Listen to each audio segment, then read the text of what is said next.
there. Subscribe to my channel. And also press this bell icon. Kita memberitakan Yesus yang disalib, salib yang diberitakan. Tapi di luar orang kan Yesus nggak disalib. Lah anehnya, yang mengatakan Yesus nggak disalib itu lebih pede ketimbang yang mengatakan setiap minggu kita mengatakan yang disalibkan pada masa pemerintahan Pontius Pilatus. Lu itu kan kredo sejarah, bukan sekedar kredo iman. Jelas yang nyalib siapa di zaman siapa. Masa begitu kurang pede? Hanya dikalahkan oleh tafsir sebuah kitab suci yang muncul ratusan tahun setelah peristiwa. Benar pasti Nabi Isa melanjutkannya, yang menghancurkannya Nabi Isa sendiri, yang mengatakan itu patung dia, maka itu dibantah oleh Al-Quran. Wa ma qataluhu, mereka tidak membunuhnya. Wa ma salabuhu, mereka tidak menyalibnya. Walakin syubbiha lahum, ada orang lain yang diserupakan dengannya. Bila ada orang berkata, kamu jangan kaji-kaji agama kami, jangan bahas-bahas agama kami, urus sajalah agama kamu, lakum dinukum waliyadin, kami tidak mungkin membahas agama kamu kalau Allah tidak menyebutkannya dalam Al-Quran. Jadi sebetulnya dalam konteks evangelisasi yang perlu diluruskan itu adalah minder wardahait komplek kita ini loh. Ini harus kita hilangkan dulu, jangan minder lagi. Karena apa? Soal penyalipan misalnya, saya sering membuat ungkapan-ungkapan yang mungkin bagi orang lain itu tidak enak, tapi itu sekedar mengagetkan orang. Saya bilang, Yesus gak disalib Pak, ya sudah terserah kamu kalau kamu mengakui Yesus gak disalib, tapi itu kan kitab sucimu, atau lebih tepat tafsir kitab sucimu. Nah terus kalau menurut Injil, Yesus disalib. Lah kalau saya ngomong menurut Injil itu kan keyakinan saya, kamu ngomong menurut Quran itu keyakinan kamu, yang nggak selesai. Oh, memang keyakinan diadu keyakinan.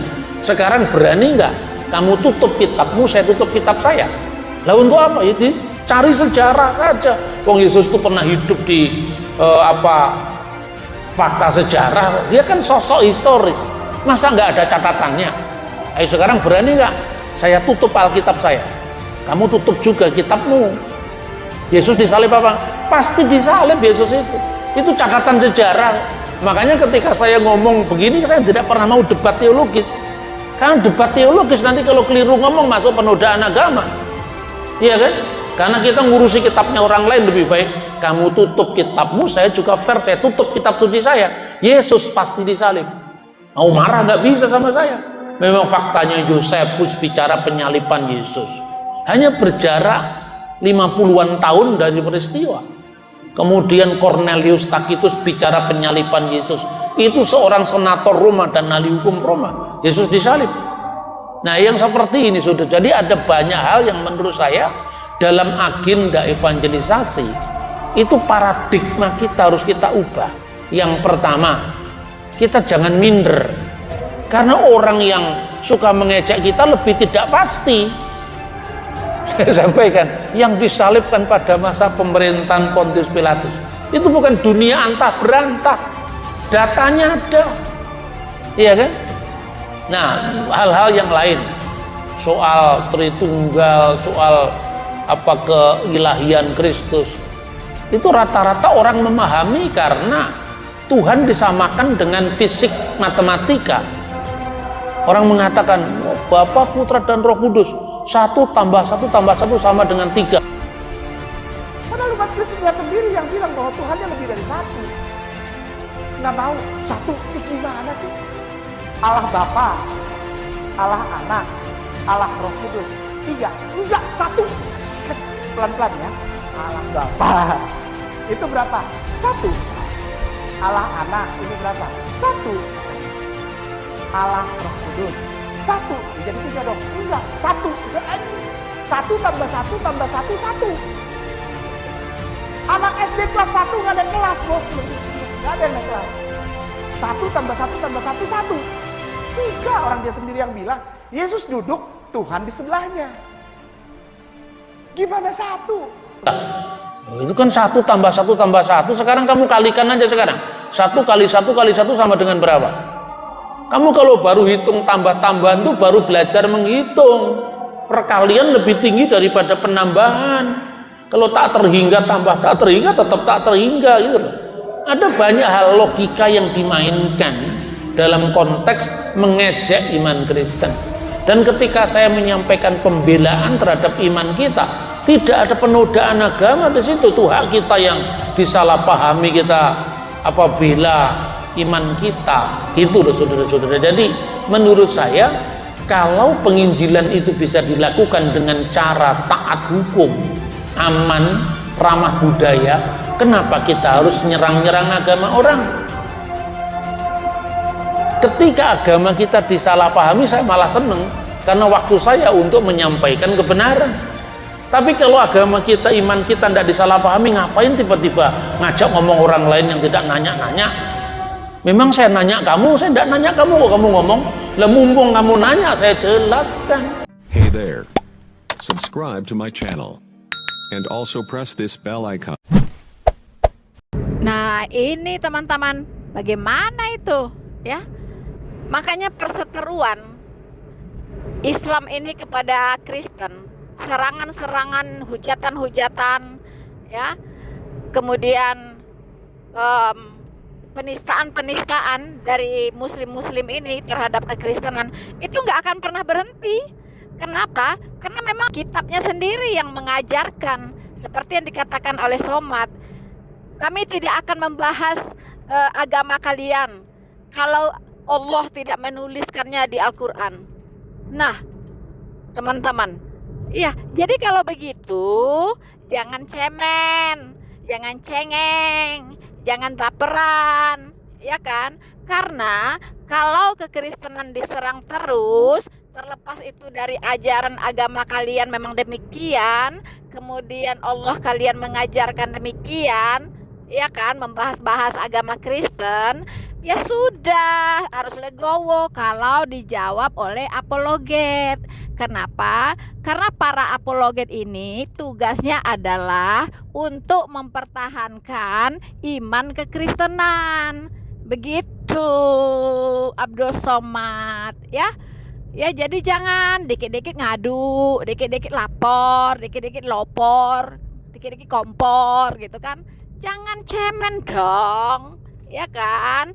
Ya udah gitu, seranglah terus, nistalah terus, hujatlah terus kekristenan. Tetapi kalian juga tidak bisa melarang-larang kami para penginjil, para apologet Kristen untuk menangkis semua serangan tersebut sesuai dengan kitab suci kami, begitu. Karena kami para apologet itu diwajibkan juga oleh Tuhan kami, Tuhan Yesus, untuk membela iman kekristenan, ya, untuk menegur, ya, untuk menasehati mana yang benar, mana yang salah, ya kan? Ini jelas tertulis, ada ayatnya untuk para penginjil dan apologet. Saya sering bacakan ya perintah itu di kitab kami, ya kan? Mungkin saya harus bacakan kembali ya, bagaimana tugas dan kewajiban seorang penginjil dan seorang apologet Kristen yang diperintahkan oleh firman Tuhan di Alkitab. Ya, saya akan bacakan kembali ya dasar dari apologetika yang kami lakukan, penginjilan yang kami lakukan, ya, menangkis semua serang-serangan yang kalian lakukan, membentengi iman umat Kristen, ya, membela iman umat Kristen, menjelaskan kepada kalian mana yang keliru, ya kan? Nah, ini jelas ayatnya.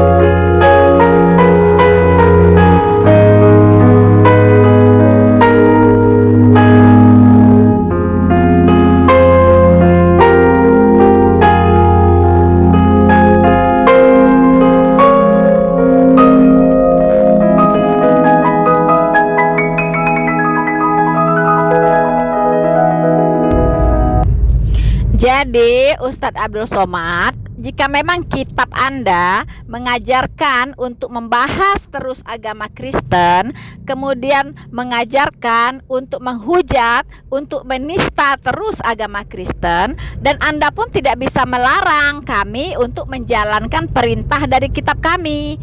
Ya, Anda menjalankan perintah dari Tuhan Anda, kami pun menjalankan perintah dari Tuhan kami, ya kan? Yaitu untuk mengkonter, ya, untuk berapologetika, untuk mempertahankan iman kekristenan, ya, untuk membela iman kekristenan, seperti yang tertulis. So, teman-teman, ya, Anda, teman-teman Muslim, teman-teman Kristen, ya, mari kita jalankan perintah dari kitab kita masing-masing. Ya, teman-teman Muslim diwakili oleh Abdul Somad untuk terus membahas tentang kekristenan, karena itu katanya diajarkan di kitabnya. Ya, memang ditulis di kitabnya, memang diajarkan di kitabnya, harus membahas terus agama Kristen. Ya, tidak ada itu, ya, agamamu, agamaku, ternyata itu tidak ada, ya. Nah, dan Kristen pun itu juga akan menjalankan perintah dari kitabnya, perintah dari Tuhannya, yaitu akan terus mengkonter, ya, serangan-serangan dari umat Muslim. So, artinya mari kita jalankan tugas atau perintah dari kitab kita masing-masing, perintah dari Tuhan kita masing-masing, dan tidak boleh ada yang baperan. Tidak boleh ada yang lapor-lapor, ngadu-ngadu, ya. Kalau masih lapor-lapor, ngadu-ngadu, itu sama dengan anak ingusan, ya. Anak ingusan gitu. Anak yang jahil tetapi tidak mau ditegur. Begitu kan? Anak yang reseh, jahil tetapi nggak mau ditegur. Gitu, ya. Begitu, teman-teman. Yuk, mari kita lanjutkan berapologetika, dan teruslah Anda menyerang kekristenan. Wahai saudara-saudaraku yang Muslim dimanapun engkau berada, ya, teruslah menyerang agama Kristen, teruslah, ya, menghujat agama Kristen, dan kami pun akan terus mengkonter sampai Tuhan Yesus datang kedua kali.